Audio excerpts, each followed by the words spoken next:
Welcome back to Houston Live. By now, we all know that the freezing temperatures are headed our way later this week. And last hour on KPRC2, we showed you all the different ways to get you and your family and your home prepared. Yeah, and today Lauren Kelly was assigned to find out how we can all prepare our plants. And she gets a gold star for this one. She's live with our friends over at the Houston Botanic Garden in Southeast Houston to show us a few good things to have on hand. Hi, Lauren.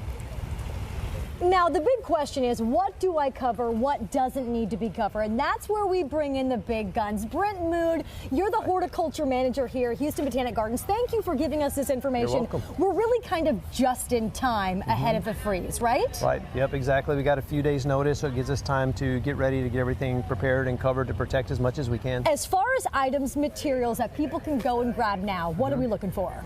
So anything breathable, you do anything breathable like frost cloth, blankets, old sheets and towels, anything breathable is really key. You don't want to use plastic if you can help it, because then when the sun comes back up later, it can heat up and actually cook the plant foliage That's fascinating, because I had no idea. I wasn't even thinking that that could happen. But since it's clear, you're right, the sun comes out, maybe you're at work all day and you forget. So let's talk about what some of you guys have been covering and what you've been using here at the gardens. What do we see behind us? Right, so some of the plants that we have here, this is our culinary garden. And these plants, they're all cool season crops, and they're generally would be fine under our typical conditions for a Houston winter here.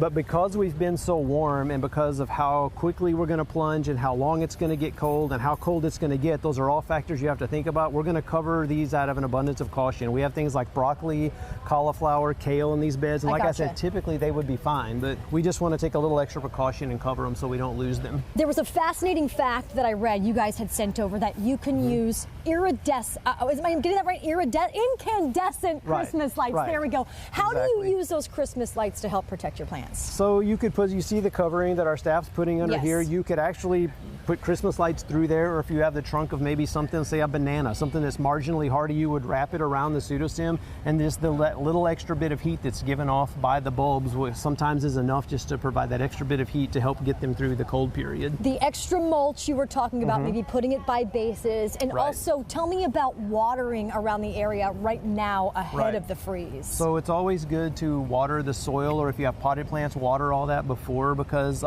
what happens is the water, it sort of fills up the pores in between all the little soil pockets and pores in there, and then the air basically can't get in there and move. My boss had a great name for it that I can't remember at the time. Thermal inertia. I remembered it. Thermal inertia. That's very scientific. So basically, it's because water obviously is more dense than air, it keeps that air from moving around in the air pockets, and then that protects the roots from freezing. It essentially is not doing what you're thinking. It's not going to freeze your plants. It's a little counterintuitive. Actually going to help. Well, thank you guys for all the info. I'm going to post a list of all of these tips from you, Brent, and our friends here at the Houston Botanic Gardens at HoustonLive.tv. And remember, just stay warm and keep those covers on until the temperatures go back above freezing, or until the sun comes out. Right. All right, Derek and Courtney, back to you guys in studio. Lauren, I know you're loving this cold weather. She hates it. Oh, She's Courtney, always cold. I love the cold weather. I know. But you look so cute bundled up. Great information.